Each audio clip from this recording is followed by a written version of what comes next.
My wife's phone rang. I answered thinking it was work. A man whispered, "You left your underwear here again." I stayed silent. He giggled, "I love you so much." I quickly ended the call. The voice? It wasn't a stranger. It was family. You know how they say life can change in an instant? Yeah. Well, whoever came up with that gem of wisdom clearly had a crystal ball, because mine went from suburban dad bliss to Jerry Springer episode faster than you can say plot twist from hell.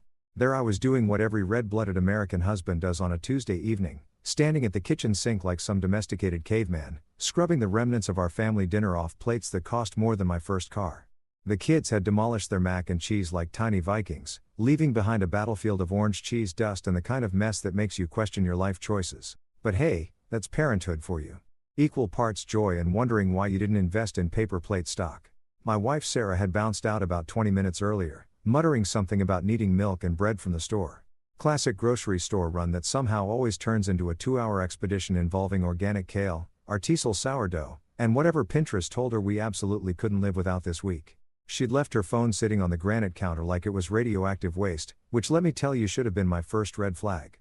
Sarah and her iPhone had a relationship more committed than most marriages. The woman checked that thing more often than a teenage girl stalking her crush's Instagram. So there I am, elbow deep in sudsy water when her phone starts buzzing like an angry wasp trapped in a jar. The caller ID just showed a number, no name, no photo of some soccer mom from the PTA or her sister calling to complain about her latest dating disaster. Just digits, cold anonymous digits that somehow felt wrong from the get-go. Now, normally I wouldn't touch Sarah's phone with a 10-foot pole. Not because I'm some saint or anything, but because the last time I accidentally answered it, I got stuck in a 40-minute conversation with her cousin about her cat's digestive issues. Trust me, there are some things you can unhear and Whisker's bowel movements top that list. But something about this call felt different. Maybe it was the persistent buzzing, or maybe it was that little voice in the back of my head. You know, the one that usually tells you not to eat gas station sushi or trust politicians. Whatever it was, I found myself drying my hands on the dish towel and reaching for the phone. "Hello," I said, trying to sound casual, like I answered my wife's phone all the time instead of treating it like it might explode if I looked at it wrong. What came next wasn't the cheerful voice of Sarah's book club asking about next week's meeting, or her boss wondering if she could cover an extra shift. No, what I heard was a man's voice, low and intimate, dripping with the kind of familiarity that made my stomach drop, like I just missed the last step on a flight of stairs. "You left your underwear here again." The words hit me like a freight train loaded with WTF. My brain did that thing where it tries to process information that doesn't compute, like when you see a stop sign that's blue instead of red. This had to be a wrong number. Had to be, because the alternative was that some dude was talking to my wife about her underwear, and that thought made me want to punch something expensive. But then came the soft giggle, not a nervous laugh or an oops, wrong number chuckle. This was the kind of laugh that said secrets, that said inside jokes, that said things I really didn't want to think about. It was followed by 3 little words that might as well have been delivered by a wrecking ball to my chest. "I love you so much." My grip on the phone tightened until I thought the screen might crack under the pressure. My ears were burning like someone had set them on fire, and I could feel my pulse hammering in my temples. The voice on the other end and wasn't done either. There was more something about missing her, about when they could see each other again, about how he couldn't wait to hold her.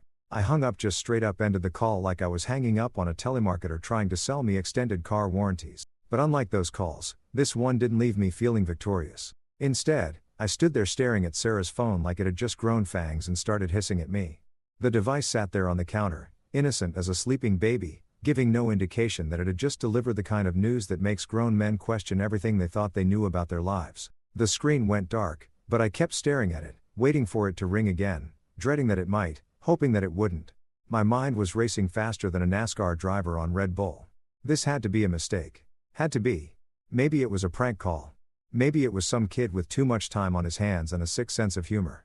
Maybe it was a wrong number and some poor bastard somewhere was wondering why his girlfriend wasn't answering her phone. But deep down in that place where your gut lives and tells you uncomfortable truths you don't want to hear, I knew better. The voice wasn't that of a stranger. It wasn't some random dude who dialed the wrong number. No, this voice had something that made my blood run cold. Familiarity. Not just the familiarity of someone Sarah knew, but someone I knew. The inflection, the way he said certain words, even that damn laugh, they all triggered something in my memory that I wasn't ready to face. I set the phone down carefully like it might explode if I moved too fast. My hands were shaking and I realized I was holding my breath. The kitchen suddenly felt too small, too quiet, too normal for what had just happened. The half-washed dishes in the sink, Chloe's drawing stuck to the refrigerator with magnets shaped like farm animals. The grocery list Sarah had written in her neat handwriting. Everything looked the same, but nothing would ever be the same again. That's when it hit me like a punch to the gut. I was standing in my own kitchen, in my own house, holding my own wife's phone, and I just heard another man tell her he loved her. The American dream had just turned into the American nightmare, complete with a soundtrack of my own heartbeat drowning out the hum of the refrigerator. You know what they say about sleeping dogs? Well, whoever came up with that brilliant piece of wisdom clearly never had their entire world flipped upside down by a phone call. Because let me tell you, when you suspect your wife is cheating on you with your own flesh and blood, sleep becomes about as elusive as finding a decent pizza in a gas station. That night, I lay in bed next to Sarah like I was sharing a mattress with a complete stranger, listening to her breathe, and wondering how long this had been going on right under my nose. She slept like a baby, the kind of peaceful, guilt-free slumber that apparently comes with being a world-class actress. Meanwhile, I was staring at the ceiling like it held the answers to life's greatest mysteries, my mind running through scenarios that would make a soap opera writer jealous. Every little sound she made, every shift in her breathing, every unconscious movement had me analyzing like I was some kind of bedroom detective. When morning finally crawled around, and trust me, it took its sweet time, I decided to channel my inner Sherlock Holmes. Not the brilliant deduction part, mind you, but the obsessive investigation part. If Sarah was playing games, then two could play that particular sport. Time to test the waters and see just how deep this deception went. I started small, like a fisherman testing the current before casting the big line. Over coffee and toast that tasted like cardboard mixed with betrayal, I threw out some casual questions. You know, the kind of innocent spousal interrogation that happens in kitchens across America every morning, except usually it's about who forgot to take out the trash, not who's sleeping with the enemy. So, what's your day looking like? I asked, watching her face over my coffee mug like I was studying for a final exam in advanced detection. She rattled off her usual routine. Work, grocery store again, because apparently we were always one banana away from starvation. Maybe lunch with her sister. All delivered with the kind of casual confidence that made me wonder if she'd been practicing in the mirror. Her eyes never quite met mine, though. That was new. Sarah had always been the type to maintain eye contact during conversations. Even when she was telling me about her day at the DMV or describing some reality TV drama, I couldn't care less about lunch with Jennifer.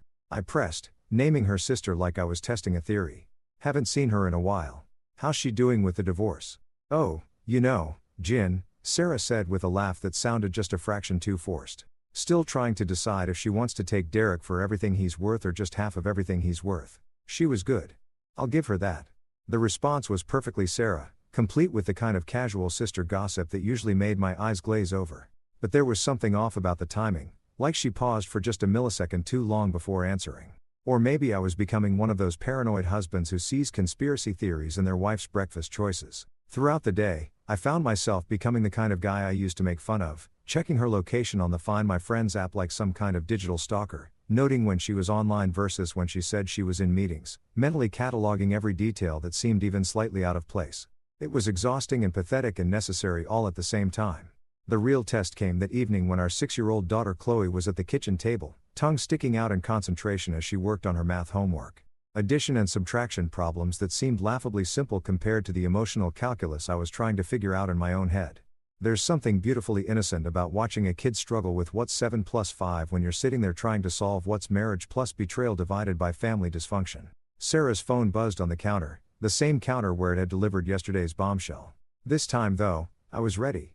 I watched Sarah's reaction like a hawk studying a mouse, looking for any telltale signs of guilt or excitement or whatever emotion people feel when their secret lover sends them a text. She glanced at the phone and for just a split second, I swear I saw something flicker across her face. Not quite a smile, not quite relief, but something. Then she looked at me, caught me watching her, and that something vanished faster than free samples at Costco. Work, she said, holding up the phone like it was evidence in her defense. Steve wants to know if I can cover the morning shift tomorrow. Steve was her manager, a guy in his 50s who wore polo shirts tucked into khakis and talked about golf like it was a religion. The most exciting thing Steve had probably ever done was order the spicy mustard instead of regular. If Steve was texting Sarah at 8 o'clock at night about shift coverage, then I was the Queen of England. On a Tuesday night, I asked, keeping my voice casual while my internal BS detector started shrieking like a smoke alarm. That's late for Steve to be thinking about scheduling.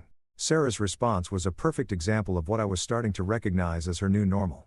Just plausible enough to be believable, just vague enough to avoid details that could be checked later. You know how he is about planning ahead, she said with an eye roll that would have won her an Emmy if this was a performance. Plus, Janet called in sick and he's probably panicking about coverage. She texted back quickly, her fingers moving across the screen with the kind of practiced efficiency that comes from frequent use. Then she set the phone face down on the counter. Another new habit I'd started noticing. The old Sarah used to leave her phone face up, screen visible like she had nothing to hide. This new Sarah treated her phone like it was classified government documents. "Mommy, can you help me with this one?" Chloe's voice cut through the tension like a knife through butter, reminding me that in the middle of this adult disaster, there was still a little girl who needed help with homework and bedtime stories and all the normal parent stuff that keeps the world spinning. Sarah immediately shifted into mom mode. All warmth and patience as she helped Chloe work through a particularly tricky subtraction problem. Watching them together, Sarah's genuine smile as she praised Chloe for getting the right answer. Chloe's giggle when Sarah made a joke about numbers being sneaky made my chest ache in ways I couldn't describe. This was my family. These were the people I'd built my whole adult life around. And somewhere in the middle of homework help and bedtime routines, the foundation had started cracking without me noticing. The worst part was watching Sarah slip seamlessly between roles, devoted mother 1 minute, potential cheating wife the next, all while maintaining the kind of performance that would make Broadway stars jealous. They say the devil's in the details, but whoever came up with that gym clearly never went through their cheating wife's personal belongings while she was belting out show tunes in the shower. Because let me tell you, the devil isn't just in the details. He's practically running a damn headquarters operation complete with receipts, bank statements, and enough evidence to make a divorce attorney's eyes light up like slot machines hitting jackpot. The next morning started like every other morning in our picture-perfect suburban life. Sarah hummed while making coffee. Actual humming like some kind of Disney princess who'd just discovered woodland creatures could do her hair. She kissed me goodbye with the same lips that had probably been whispering sweet nothings to someone else, grabbed her purse, and headed off to what she claimed was work, but could have been a CIA Black Ops site for all I knew at this point. The sound of her car pulling out of the driveway was my starting gun. I'd never been the snooping type. Hell, I used to make fun of those paranoid husbands on TV who went through their wives' stuff like amateur forensic investigators. But life has a funny way of turning you into exactly the kind of person you used to mock. Usually right around the time your world implodes like a controlled demolition. I started with her purse, which she'd left sitting on the kitchen counter like some kind of leather landmine. Sarah's purse was legendary in our household. A black hole of receipts, expired coupons, lip balms, and enough random crap to stock a convenience store. Chloe used to joke that mom's purse was bigger than her backpack, and she wasn't wrong. Digging through it felt like archaeological excavation, except instead of discovering ancient civilizations, I was uncovering evidence of modern betrayal. Receipt after receipt, all neatly folded and stuffed into various compartments like she was keeping records for the IRS. But these weren't receipts for groceries or gas or the usual domestic expenses that married couples rack up, like participation trophies. No, these were receipts for places I'd never been. Restaurants I'd never heard of. Located in parts of town that might as well have been on Mars for all the time I'd spent there. High-end places, too. The kind of joints where appetizers cost more than our usual dinner for four. And the waiters probably have graduate degrees in wine pairing. La Bernardine. I read off one receipt trying to pronounce it like I hadn't failed high school French. $67 for lunch. $67 for lunch. I could feed my family for 2 days on $67. And Sarah was dropping the kind of cash on what the receipt described as pan-seared halibut with truffle risotto. The same woman who complained when I suggested we splurge on name-brand cereal was apparently living it up like some kind of Food Network celebrity. But that was just the appetizer. Pun intended. The main course came when I found the hotel receipts tucked away in a side pocket like dirty little secrets. Not just any hotels either, but boutique places downtown with names like the Metropolitan and Harborview Suites. Places that charge by the hour what we spend on groceries by the week. My hands started shaking as I read the dates. Business trips that I remembered her taking, overnight conferences that had seemed perfectly legitimate at the time. Except now I was looking at evidence that these conferences involved room service champagne and Egyptian cotton sheets instead of PowerPoint presentations and continental breakfast. The kicker, some of these receipts were signed by someone else. Not Sarah's neat, careful signature that I'd seen on birthday cards and mortgage documents, but a man's handwriting. Sloppy, confident strokes that spelled out a name I recognized from family Christmas cards and wedding invitations. Marcus, my own goddamn brother. Seeing his name on those receipts was like getting punched in the gut by reality wearing brass knuckles. This wasn't some stranger sweeping my wife off her feet with romantic dinners and luxury hotels. This was my brother, the same guy who used to give me wedgies and steal my lunch money, who'd borrowed $5,000 from me last year to get back on his feet after his own divorce. I moved on to her dresser, rifling through drawers that used to be off limits, not because they were forbidden, but because they were boring. Underwear, socks, the usual collection of female necessities that I'd never paid attention to because, frankly, my wife's sock drawer wasn't exactly riveting entertainment. But now everything was evidence. I found a jewelry box tucked away behind her winter sweaters. Not the jewelry box that sat on top of the dresser with the rings and necklaces I'd given her over the years, but a smaller one hidden away like contraband. Inside was a bracelet I'd never seen before. Delicate and expensive looking with a charm that had an inscription too small to read without squinting. M+S forever. M+S Marcus plus Sarah. Forever. I wanted to throw the damn thing across the room, but instead I just sat there on the edge of our bed. The bed we'd picked out together. The bed where we'd conceived our daughter. The bed where we'd had countless conversations about our future, holding evidence of my wife's affair with my brother like it was radioactive waste. The financial records were stored in a filing cabinet in what Sarah optimistically called our home office, but was really just a spare bedroom with a desk and a computer that we used to pay bills and store Christmas decorations. Sarah was meticulous about record keeping, a trait I'd always appreciated during tax season, but now made my investigation embarrassingly easy. Bank statements going back months told a story that made my chest tighten with each page. Regular withdrawals, always in cash, always in amounts that wouldn't trigger any automatic alerts, but were too large to be lunch money. Monthly transfers to an account I didn't recognize, labeled simply as personal expenses in Sarah's neat handwriting. But the real smoking gun was buried in a folder marked miscellaneous because apparently that's where you file evidence of your secret life. Transfer records to an account under Marcus' name. Not loans, not gifts, but regular payments with memo lines that made my blood run cold. Hotel expenses, dinner reimbursement, weekend getaway. My wife wasn't just having an affair with my brother. She was financing it using our joint savings, money we'd set aside for Chloe's college fund and family vacations to pay for romantic rendezvous with the man who'd stood up at our wedding and toasted our eternal happiness. You know that moment in horror movies when the protagonist knows they should run, but instead they creep deeper into the haunted house. Well, turns out real life has its own version of that scenario, except instead of ghosts and demons, you're dealing with text messages and phone logs that are about to destroy everything you thought you knew about your marriage. And just like those movie characters, I knew I should stop digging, should preserve what little sanity I had left, but I couldn't help myself. I needed to see how deep this rabbit hole went, even if it led straight to hell. Finding the paper trail had been like discovering the tip of an iceberg. Impressive and damaging, sure, but I had this sinking feeling that the real wreckage was still hidden beneath the surface. The smoking gun, the absolute proof that would turn my suspicions from paranoid husband territory into cold, hard, divorce court-ready evidence, was sitting right there in Sarah's phone. The same phone that had started this whole nightmare, now taunting me from the kitchen counter like some kind of digital Pandora's box. The opportunity came when Sarah announced she was taking a shower.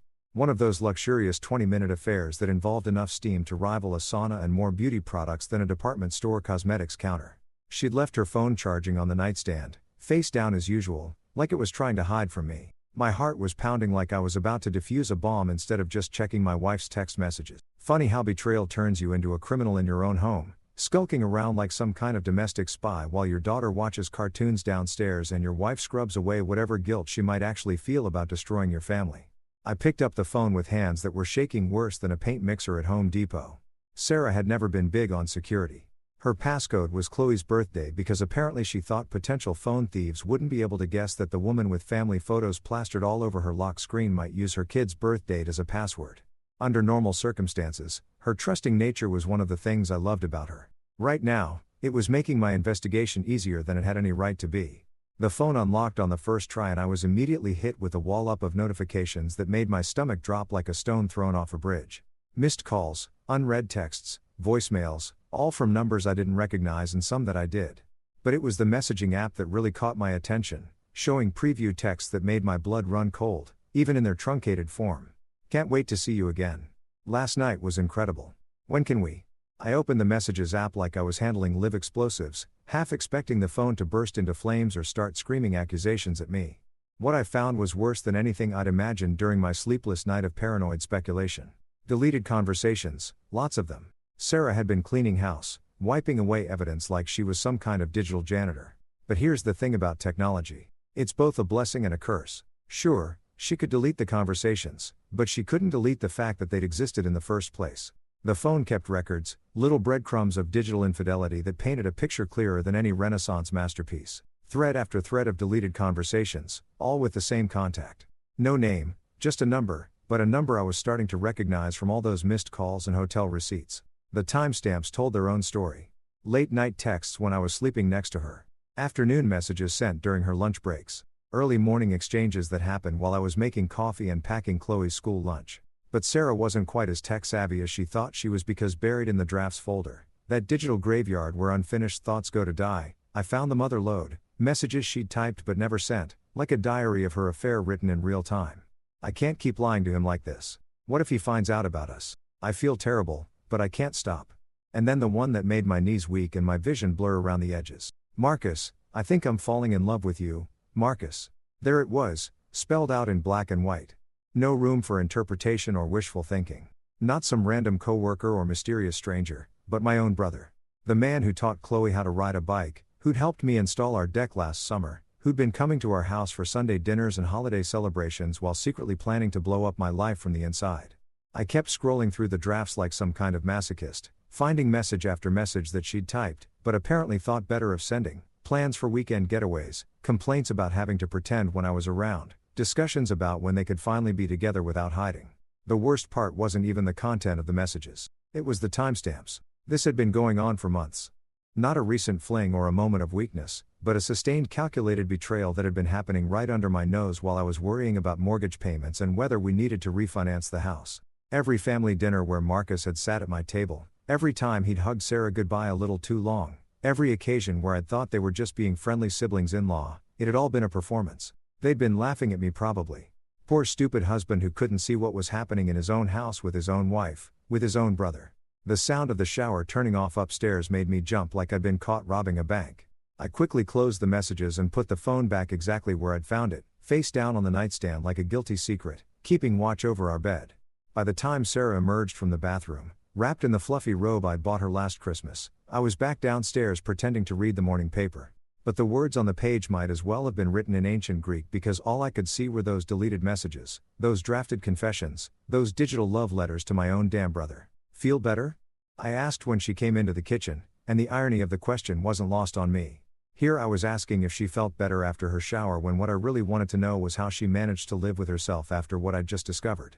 Much, she said, kissing the top of my head like she was still the loving wife instead of a woman who'd been financing secret romantic getaways with my brother. You seem tense. Everything okay? Everything okay? Right. My wife was having an affair with my brother, using our savings to pay for their romantic escapades, and lying to my face with the kind of skill that would make professional con artists jealous. But sure, everything was just peachy. You ever watch one of those nature documentaries where they show predators stalking their prey? The way the lion crouches in the tall grass, muscles coiled and ready, while the unsuspecting gazelle just keeps grazing like it's living in some Disney movie where everyone gets along and nobody gets eaten. Well, that evening I felt like I was watching the human version of that exact scenario. Except I couldn't tell who was the predator and who was dinner, because there I was sitting at my own kitchen table when Marcus walked through my front door like he owned the place. Same cocky grin he'd worn since we were kids. Same casual wave. Same hey bro greeting that used to make me smile but now made me want to introduce his face to my fist. He was carrying a bottle of wine, some fancy red that probably cost more than my weekly grocery budget, and wearing that ridiculous polo shirt that made him look like he was about to tee off at the country club instead of having dinner with the family. He was systematically destroying. The audacity was breathtaking. Really? Here was a guy who'd been sleeping with my wife, spending my money, and planning a future that didn't include me. And he had the balls to show up at my house with wine and small talk like he was some kind of beloved family member instead of a backstabbing snake in khakis. Sarah, he called out like he was announcing his arrival to his girlfriend instead of his brother's wife. I brought that Cabernet you mentioned. The one from that little winery I mean the one I heard you talking about. Nice save, Romeo. Real smooth. If I hadn't already seen the evidence, that little slip might have flown right over my head. But now, I was listening to everything with the intensity of a FBI wiretap, cataloging every word, every glance, every microscopic interaction that proved what I already knew, but wasn't ready to confront yet. Sarah practically floated into the room when she heard his voice, and watching them greet each other was like witnessing a masterclass in acting. The casual hug that lasted just a fraction too long. The way her hand lingered on his arm when she thanked him for the wine. The shared look that passed between them for maybe half a second before they remembered. I was standing right there watching this performance like the world's most uncomfortable audience of wine. You didn't have to bring wine, Sarah said, but her tone suggested she was pleased he had. I made that roast you love so much. The roast he loves. Not the roast we all love or the roast that's good for family dinners. The roast he loves because apparently Sarah had been taking requests from her lover and serving them up at family dinner like some kind of twisted room service. Smells incredible, Marcus said, taking a deep breath like he was savoring more than just the aroma of pot roast. You always did know your way around the kitchen. Always did. Like he'd been sampling her cooking in contexts that didn't involve family gatherings. Like he'd been getting private tastings that came with more than just dinner rolls and small talk. Meanwhile, Chloe was at the table with her coloring book, completely oblivious to the adult drama unfolding around her. She was working on some elaborate masterpiece involving unicorns and rainbows, humming under her breath the way kids do when they're completely absorbed in something that makes perfect sense to them and no sense to anyone else. Watching her color while her mother and uncle performed their little charade made my chest tight with a kind of protective rage I'd never experienced before. This was my daughter's world they were playing with. Her sense of normal, her understanding of family, her belief that the adults in her life were trustworthy and stable and not secretly destroying everything she thought she could count on. She looked up at Marcus with the same adoration she'd always had for her fun uncle, the guy who brought her presents and taught her card tricks, and made her laugh until she got the hiccups. "Uncle Marcus," she squealed, abandoning her crayons to run over for a hug. "Look what I drew. It's a unicorn flying over a castle." Marcus scooped her up like he was auditioning for Father of the Year instead of Home Wrecker of the Century, spinning her around while she giggled and showed off her artwork. He praised her drawing with the kind of enthusiasm that would have seemed genuine if I didn't know he was a lying, cheating piece of garbage who was currently destroying her family from the inside out. "That's amazing, kiddo," he said, setting her down and examining the drawing like it was headed for the loft. "You're getting so good at staying in the lines. Pretty soon you'll be better than all those famous artists." Chloe beamed with pride, and I wanted to grab her and run. Just pick up my daughter and get her as far away from this toxic performance as possible. Somewhere she wouldn't have to find out that Uncle Marcus was the reason Mommy and Daddy were going to get divorced. Somewhere she could keep believing that family stayed together and adults told the truth and unicorns were the most complicated thing she'd have to worry about. Dinner was a special kind of torture that should probably be studied by psychologists as a new form of enhanced interrogation.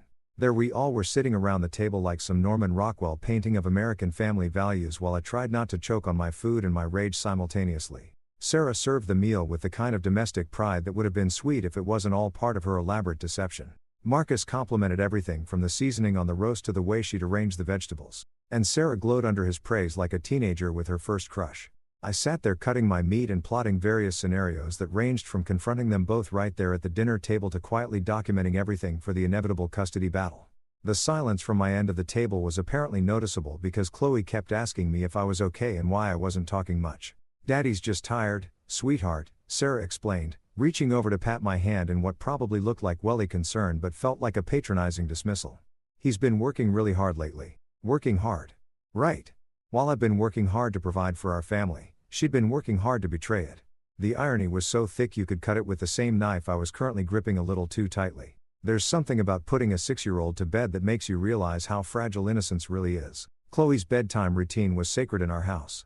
The same sequence of teeth brushing, pajama selection, and story time that had been our nightly ritual since she was old enough to have opinions about which stuffed animals needed to sleep on the bed versus which ones could handle floor duty. That night, as I read her good-night moon for probably the 1000th time, her little hand curled in mine, I felt like I was saying goodbye to more than just another day. She fell asleep to the sound of my voice telling her about the quiet old lady whispering hush, completely unaware that downstairs her mother was probably whispering entirely different things to her uncle. The thought made my stomach churn as I kissed her forehead and turned off her nightlight, leaving her to dream about whatever 6-year-olds dream about. Probably unicorns and ice cream and a world where the adults in her life don't lie to each other with the skill of professional con artists. When I came back downstairs, Marcus had finally left. Thank God, because I'm not sure I could have maintained my composure much longer. The guy had spent the entire evening acting like he was doing me some kind of favor by gracing us with his presence, telling stories, and cracking jokes, and playing the role of beloved family member while I sat there knowing he'd been playing an entirely different role when I wasn't around. Sarah was in the kitchen loading the dishwasher, humming the same tune she'd been humming all week. Probably some song he'd introduced her to during one of their romantic rendezvous. The sight of her there looking so domestic and innocent made something inside me finally snap. All the evidence, all the lies, all the late-night phone calls and secret bank transfers and deleted text messages. It all came rushing back like a dam bursting. I cornered her between the kitchen island and the sink, not physically threatening, but definitely blocking any easy escape routes she might have been considering. The fluorescent light above the sink cast harsh shadows across her face, making her look like a stranger, which I was beginning to realize she basically was. "We need to talk," I said. And even to my own ears, my voice sounded different, colder, like someone had replaced my usual tone with something that belonged in a courtroom or a police interrogation room. Sarah looked up from the plate she was rinsing. And for just a moment, I saw something flicker across her face. Not surprise exactly, but the kind of weariness that comes when you know you've been caught, but you're not sure how much the other person knows. "Sure," she said, trying to sound casual while her hands kept moving dishes around like she was rearranging deck chairs on the Titanic. "What's on your mind?" "What's on my mind? Jesus, where did I even start?" The phone call that had started this whole nightmare. The hotel receipts with my brother's signature. The bank transfers funding their romantic getaways. The deleted text messages declaring her love for the man who'd stood up at our wedding. "Yesterday," I said, watching her face like I was studying a map to buried treasure when you were at the store. "Your phone rang." The plate in her hand slipped just slightly, barely noticeable, unless you were watching for exactly that kind of tell. She recovered quickly, setting it in the dishwasher with the kind of careful precision that screamed guilt louder than any confession. "Oh," she said, and the single word was so loaded with false innocence, it should have come with a warning label. "Who was it?" "That's what I'm hoping you can tell me," I said, stepping closer. Close enough to see the tiny muscle in her jaw twitching. Close enough to smell the perfume she'd started wearing recently. Something expensive and unfamiliar that definitely hadn't come from the drugstore where she usually bought her beauty supplies. I answered it. I continued, letting each word drop like stones into still water. "Someone called looking for you." "A man."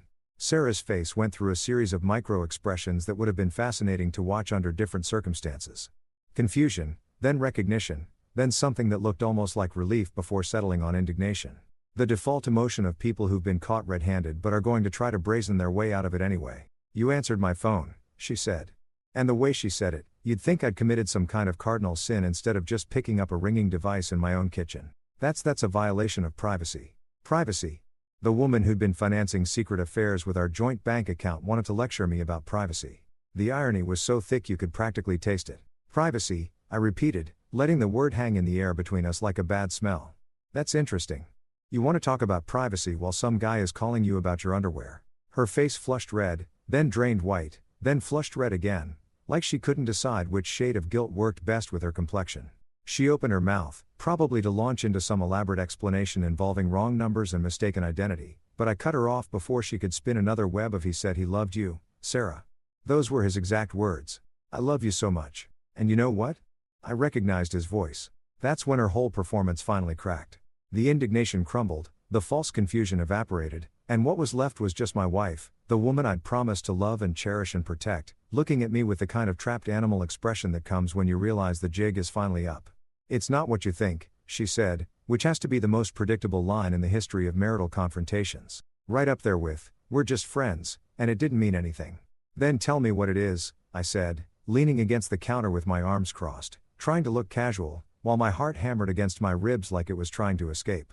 Because from where I'm standing, it looks like my wife is having an affair, and the man she's having it with sounds suspiciously familiar. Sarah's eyes darted around the kitchen like she was looking for backup that wasn't coming. Her hands were shaking as she closed the dishwasher, and I could practically see the wheels turning in her head as she tried to figure out how much I actually knew versus how much I was guessing. "I never meant for this to happen," she finally whispered. And those 6 words confirmed everything I'd suspected, but had been desperately hoping was wrong. The silence that followed was deafening. Not the comfortable quiet of a married couple who didn't need words to communicate, but the heavy, suffocating silence of a relationship breathing its last breath. And in that silence, I said the name I'd been dreading to say out loud. "Marcus, have you ever driven somewhere while so pissed off that you can't remember actually getting in the car, starting the engine, or navigating through traffic?" That's exactly what happened the next day after I dropped Chloe off at school and told Sarah I had some errands to run. Errands, right? If confronting your backstabbing brother about screwing your wife counts as an errand, then sure. I was just running errands like some suburban dad picking up dry cleaning and groceries. The drive to Marcus's apartment complex gave me way too much time to think, which was about as helpful as gasoline at a bonfire. My hands were gripping the steering wheel so tight. I'm surprised I didn't leave permanent fingerprints in the leather. And every red light felt like the universe was giving me more time to imagine exactly what I was going to say to the man who'd spent months systematically destroying my marriage while pretending to be my loving brother. Marcus lived in one of those trendy downtown lofts that cost more per month than most people's mortgage payments. The kind of place that screams, "I'm a bachelor with disposable income and questionable life choices." All exposed brick and floor-to-ceiling windows, probably filled with furniture that cost more than my car and had names like Barcelona chair or mid-century modern something or other. The perfect bachelor pad for a guy who apparently specialized in seducing his brother's wife with fancy dinners and expensive hotels. I'd been to his place maybe 3 times since he'd moved there after his own divorce last year. Sarah had always made comments about how stylish it was, how sophisticated Marcus had become, how different it was from our suburban house with its family-friendly furniture and Chloe's toys scattered around like colorful landmines. Now I realized those weren't just casual observations, they were comparisons. She'd been measuring our life against his and apparently finding ours lacking. The building had one of those fancy intercom systems where you had to be buzzed up. But I'd watched Marcus punch in the code enough times to remember it. Because that's the thing about family. You pay attention to the little details. You trust people with access to your life. You assume that blood means something more than just shared DNA and childhood memories. You assume wrong. As it turns out, the elevator ride to the 8th floor felt like it took about 17 hours, giving me plenty of time to rehearse what I was going to say. I'd run through dozens of scenarios during the drive over. Everything from calm, rational discussions to screaming matches that would probably get the cops called. But standing there in that expensive elevator, listening to jazz music that was probably supposed to be soothing, but just made me want to punch something, I realized that no amount of mental preparation was going to make this conversation easier. Marcus' door was at the end of the hallway behind one of those heavy wooden barriers that probably cost more than most people's monthly rent. I stood there for a moment, fist raised to knock, wondering if there was any chance I was wrong about all of this. Maybe there was some explanation that didn't involve my brother betraying me in the most fundamental way possible. Maybe those text messages were fake. Those hotel receipts were forgeries. And that phone call was some elaborate prank that had gotten way out of hand. But deep down, I knew better. The evidence was too overwhelming, too consistent, too obvious once you knew what to look for. So I knocked on that door with all the enthusiasm of a man walking to his own execution. The door opened and there was Marcus in all his traitorous glory. He was wearing one of those casual button-down shirts that probably cost more than my weekly grocery budget. The kind of outfit that says, "I'm successful and sophisticated," but really just screams, "I have terrible priorities and spend too much money trying to impress people." His hair was perfectly styled. His apartment smelled like expensive cologne. And he had that same cocky smile he'd been wearing since we were kids. The one that used to make me laugh, but now made me want to rearrange his face with my fist. "Hey, bro," he said, like I was there for a social visit instead of to confront him about destroying my family. "This is a surprise. Come on in. Want a beer? I just got this craft brew from some microbrewery in Oregon that supposedly uses hops grown in volcanic soil or some like that." Craft beer, of course, because regular beer wasn't sophisticated enough for a man who was apparently sophisticated enough to steal his brother's wife, but not sophisticated enough to feel bad about it. I stepped into his apartment without saying a word, taking in the space that had probably been the setting for God knows how many romantic encounters with my wife. The living room looked like something out of a magazine. All clean lines and carefully placed accent pieces with not a single family photo or personal touch that might suggest someone actually lived there instead of just posing for interior design photo shoots. "Nice place," I said, and even I could hear the edge in my voice. "Very intimate." Marcus was already heading toward his kitchen, probably to get those fancy beers he'd mentioned, but something in my tone must have registered because he stopped and turned around. For the first time since I'd arrived, he actually looked at me. Really looked at me. And I saw his expression change from casual brotherly welcome to something that looked suspiciously like recognition. "You okay?" he asked. And there was just enough weariness in his voice to let me know that some part of him knew exactly why I was there. "You seem a little tense." Tense, right? I was about as tense as a bowstring being pulled by the Incredible Hulk. And this was going to stand there pretending he didn't know why. "I'm fine," I said, staying right where I was instead of following him deeper into his love nest. "Just wanted to have a conversation with my brother, you know, catch up on things, see what you've been up to lately." The fake smile on Marcus' face flickered like a TV with bad reception. He was smart enough to know that casual brotherly visits weren't really my style, especially not on a random Wednesday morning when I should have been at work. But he was also arrogant enough, or maybe just stupid enough to think he could charm his way out of whatever this was. "Well, you know me," he said with that laugh I'd heard on Sarah's phone. The one that had started this whole nightmare. Same old Marcus. Working too much, dating too little, trying to figure out what the hell I'm doing with my life. Dating too little. Jesus Christ, the balls on this guy. He was standing there talking about his dating life while he'd been systematically dating my wife for months. The sheer audacity was breathtaking in its scope. "Really?" I said, taking a step closer. "Because from what I hear, your dating life has been pretty active lately." That's when the mask finally started to slip. Marcus's casual smile froze in place like someone had hit the pause button on his performance, and I could practically see him running through possible responses in his head. Deny everything. Act confused? Double down on the innocent brother routine. I don't know what you mean, he said, but his voice had lost that confident tone he'd been using since I walked in. Now, he sounded like someone who was trying very hard to sound casual and failing spectacularly. Sarah's phone rang yesterday, I said, watching his face like I was studying evidence at a crime scene while she was at the store. I answered it. The color drained from Marcus's face so fast I thought he might actually faint. All that expensive styling and sophisticated posturing couldn't hide the look of a man who just realized he'd been caught with his hand in the cookie jar. Except instead of cookies, it was his brother's wife. And instead of a slapped wrist, he was looking at the complete destruction of what was left of our family. Oh, he said. And that single syllable contained more guilt than a full confession. Yeah, I said, taking another step closer. Oh, imagine my surprise when some guy started talking about my wife's underwear. Imagine my shock when that same guy said he loved her. And imagine my absolute amazement when I realized the voice belonged to my own brother. Marcus didn't even try to deny it. Maybe he was too shocked. Maybe he was too guilty. Or maybe he was just too arrogant to think he needed to explain himself to me. Instead, he just stood there looking like a deer caught in headlights. If deer wore expensive shirts and lived in overpriced lofts and specialized in destroying their siblings' marriages, I can explain, he finally said, which had to be the second most predictable response in the history of family betrayals right after. It's not what you think. Then explain, I said, crossing my arms and settling in for what was sure to be the performance of his lifetime because I'm really curious to hear how you justify my wife. The word hung in the air between us like a toxic cloud. I'd said it deliberately, choosing the crudest term I could think of because I wanted him to understand that this wasn't some romantic love story he could pretty up with flowery language and noble intentions. This was betrayal, plain and simple. And I wasn't going to let him dress it up as anything else. Marcus ran his hands through his perfectly styled hair, messing it up for probably the first time since I'd arrived. He looked around his apartment like he was seeing it for the first time. Maybe finally understanding how it would look from my perspective, the setting for his affair with my wife, funded by money from our joint accounts. She needed someone, he said finally. And I almost laughed at the sheer weakness of his opening statement. You work all the time and she was lonely and things just happened. Things just happened. Like adultery was some kind of natural disaster that had struck without warning instead of a deliberate choice made by two people who decided their own desires were more important than my family's stability.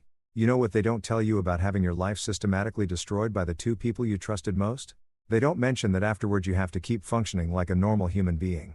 You still have to go to work, pay bills, help your kid with homework, and pretend that your entire understanding of reality hasn't just been fed through a wood chipper and set on fire. It's like being expected to perform surgery while someone's hitting you in the head with a baseball bat. Theoretically possible, but not exactly optimal conditions. The drive back from Marcus's apartment was a blur of rage, betrayal, and the kind of cold, calculating fury that comes when you realize you've been played by professionals. His pathetic excuses kept echoing in my head like a broken record. She needed someone. You work too much. We didn't mean to fall in love. Didn't mean to fall in love. Like love was some kind of accident that just happened when you weren't paying attention. Instead of a choice made by two adults who decided that their feelings were more important than my family's stability. The really infuriating part was how he tried to make it sound noble, like he'd been doing Sarah some kind of favor by providing emotional support during her time of need. Emotional support, right? I'm sure all those hotel receipts and expensive dinners were just part of his comprehensive counseling program. Dr. Marcus specializing in adultery therapy with a minor in home wrecking. But here's the thing about betrayal. It doesn't just destroy your past. It poisons your future, too. Every memory I had of family gatherings, holiday celebrations, and casual Sunday dinners was now contaminated with the knowledge of what had really been happening. All those times Marcus had complimented Sarah's cooking. All those occasions when they'd shared inside jokes I didn't understand. All those moments when I thought I was looking at normal family interactions. It was all performance. A goddamn Oscar-worthy performance that had been playing in my own house. While I sat in the front row, applauding like an idiot, I made a detour on the way home, stopping at a copy shop that looked like it had been designed by someone who thought the height of interior decorating was fluorescent lighting and industrial carpet.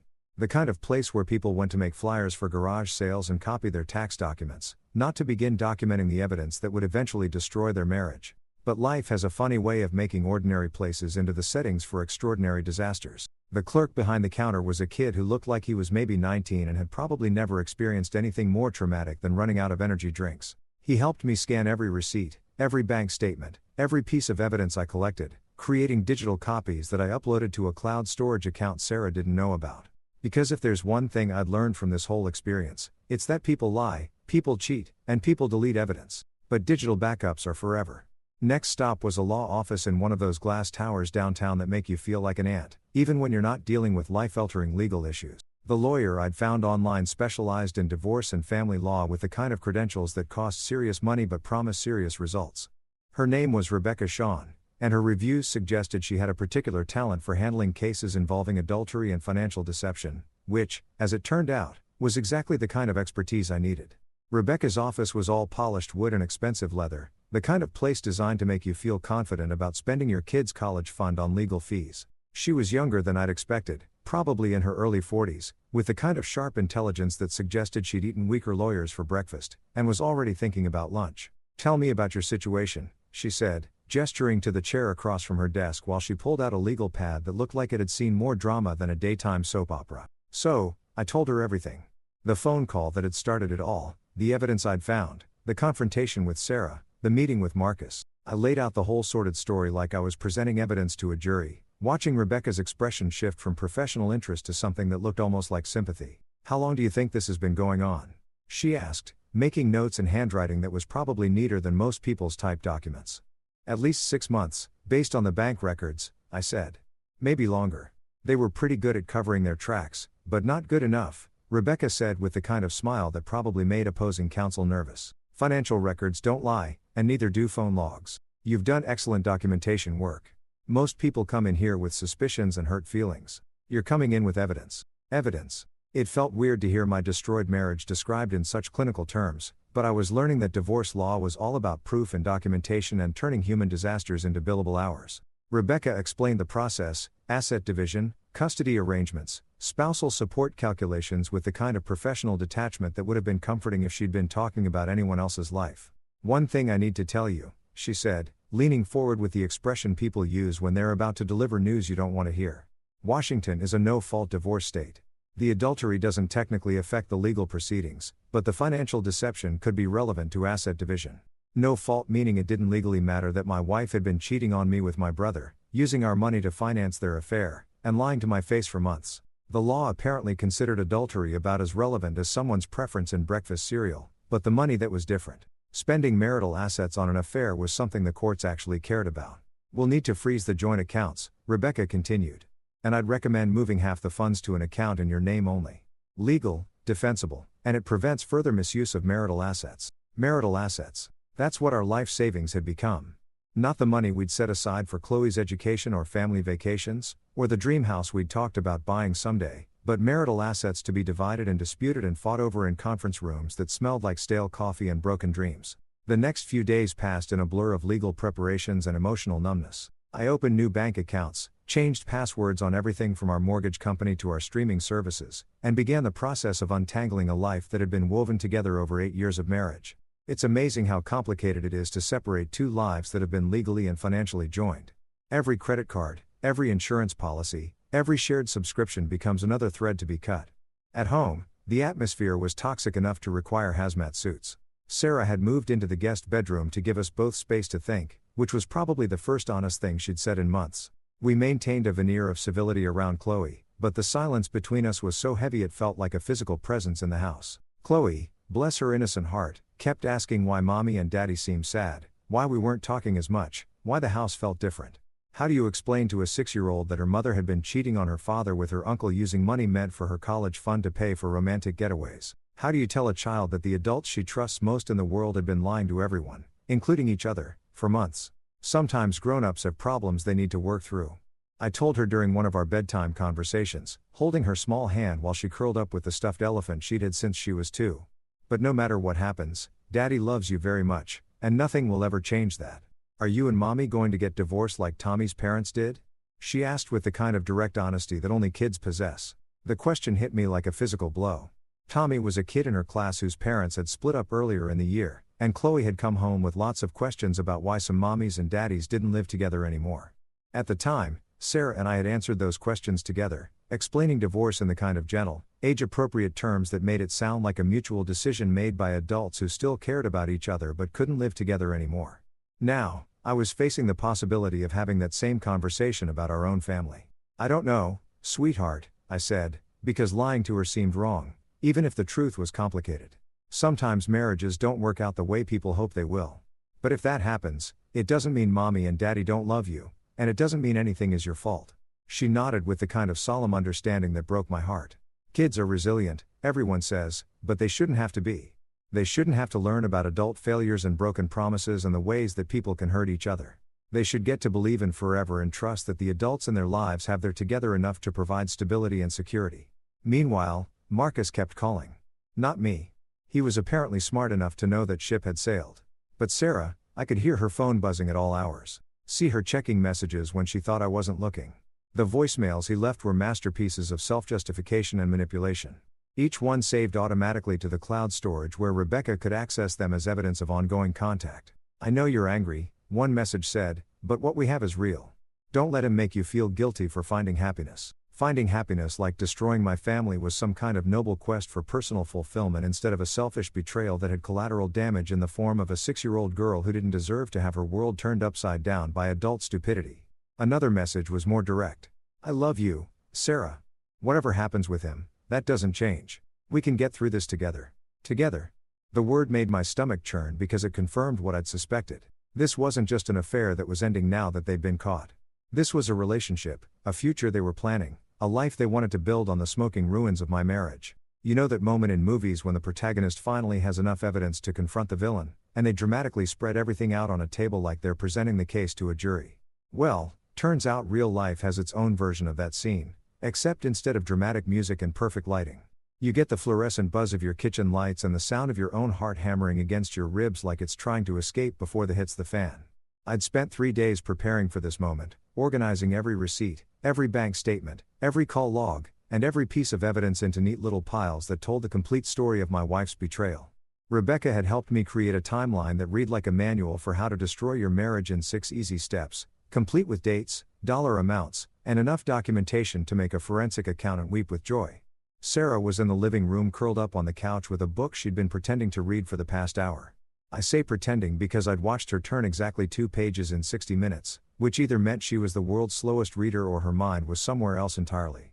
Probably planning her next romantic getaway with my brother or figuring out how much of our joint savings she could transfer before I noticed. Chloe was at a sleepover at her friend Emma's house, which meant we could have this conversation without worrying about our daughter overhearing the kind of language that would make a sailor blush. I'd specifically arranged it that way because some conversations require the kind of brutal honesty that 6-year-olds shouldn't have to witness. Sarah, I said, my voice carrying the weight of every sleepless night and every moment of betrayal I'd discovered over the past week. We need to talk in the kitchen now. She looked up from her book with the expression of someone who'd been expecting this moment, but hoping it would never actually arrive. The kind of look you see on the faces of people who know they're about to be held accountable for their actions and aren't particularly thrilled about the prospect. Can it wait until after I finish this chapter? She asked. Which was probably the most ridiculous stalling tactic in the history of marital confrontations. Like we were discussing dinner plans instead of the complete destruction of our marriage. No, I said, already heading toward the kitchen where I'd spent the afternoon arranging my evidence like some kind of domestic crime scene investigator. It really can't. By the time Sarah reluctantly made her way to the kitchen, I had everything spread out across our dining table like the world's most depressing buffet. Hotel receipts arranged chronologically, bank statements highlighted to show suspicious transfers, phone records with Marcus numbers circled in red ink, and printouts of text message logs that painted a picture clearer than anything Picasso ever created. Sarah stopped in the doorway when she saw the display. Her face going through a series of expressions that would have been comical under different circumstances. Shock, recognition, fear, and finally something that looked almost like relief. The expression of someone who'd been carrying a heavy secret and was almost grateful to finally put it down. Sit, I said, pulling out a chair on the opposite side of the table from where I'd been working. Not an invitation, but a command. The kind of tone I'd never used with her before because our marriage had been built on respect and partnership and the assumption that we were on the same team. She sat, her eyes scanning the evidence spread out between us like she was looking at photographs from a crime scene, which in a way she was. These were the receipts and records and documentation of every choice she'd made to prioritize her affair over our marriage. Every decision to spend our money on romantic dinners with my brother instead of our daughter's future. This is everything, I said, gesturing to the papers like a prosecutor presenting evidence to a jury. Every hotel, every dinner, every bank transfer, every phone call, the complete record of your affair with Marcus. Sarah's hands were shaking as she reached for one of the hotel receipts, holding it like it might burst into flames. Her signature was right there at the bottom along with Marcus' proof that they'd been signing in together like some kind of twisted romantic couple. How long have you known? She asked, her voice barely above a whisper. Since the phone call, I said. But I've been documenting everything since then. Did you know that adultery might not matter legally, but financial deception does? Did you know that spending marital assets on an affair is considered dissipation of assets and can affect property division? She went like I'd slapped her. Good.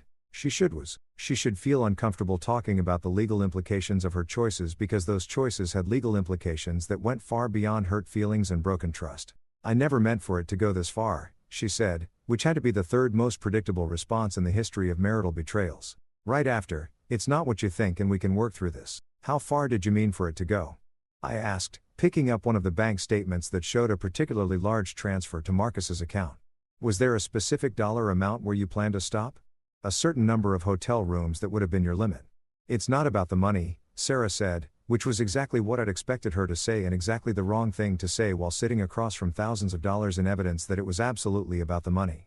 Really?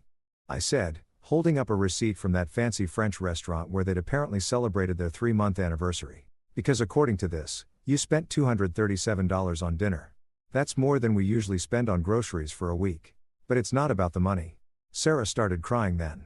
The kind of tears that come when you realize you've been caught and there's no way to explain away the evidence. Not the gentle tears of someone who's genuinely sorry, but the frustrated tears of someone who's mad that their secret life has been exposed. You don't understand, she said between soaps. Marcus makes me feel alive again. He pays attention to me.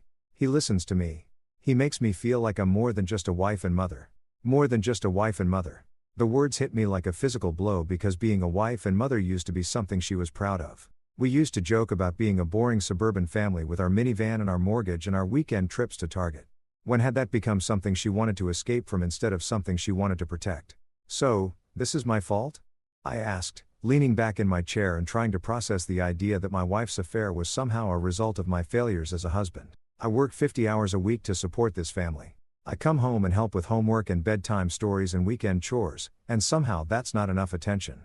You work all the time, she said, like my job was some kind of hobby instead of the thing that paid for our house and our cars and our expensive dinners with my brother. When was the last time we went out to dinner? Just the two of us. When was the last time you surprised me with flowers or told me I looked beautiful? The questions hung in the air like accusations, and I felt something inside me snap. Not my temper, something deeper. The part of me that had been trying to understand her perspective, to find some way to make sense of her choices, to figure out how we'd gotten to this point. When was the last time you told me you loved me and actually meant it? I shot back. When was the last time you kissed me without thinking about him? When was the last time you looked at our daughter and thought about how your choices might affect her future? Sarah's tears stopped abruptly, like I'd flipped a switch. Her face hardened into an expression I'd never seen before. Defensive, angry, and completely unrepentant. Don't bring Chloe into this, she said. This is between us. No, I said, standing up and walking around the table until I was looking down at her. This stopped being just between us the moment you started spending her college fund on hotel rooms. This stopped being just between us the moment you decided that your happiness was more important than her stability.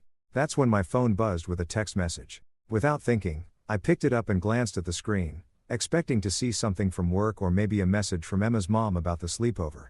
Instead, it was from Marcus. A message that had obviously been meant for Sarah's phone, sent to mine by mistake in what had to be the most perfectly timed accident in the history of terrible timing. I love you. No matter what happens with him tonight, that doesn't change. We'll figure this out together.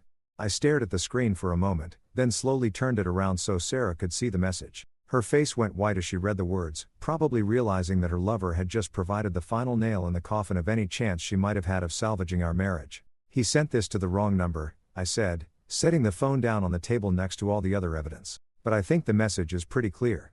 You two have been planning this confrontation, haven't you? You've been strategizing about how to handle me finding out. Sarah didn't deny it. She just sat there staring at the phone like it was a smoking gun, which it essentially was. The final piece of evidence that this wasn't just an affair that had gotten out of hand. It was a relationship, a future they were planning, a life they wanted to build together. I want you out, I said. The words coming from somewhere deep in my chest that I didn't even know existed. Tonight, pack whatever you need for now, and I'll have the rest of your things sent wherever you want them. But I want you out of this house, away from our daughter, and out of my life.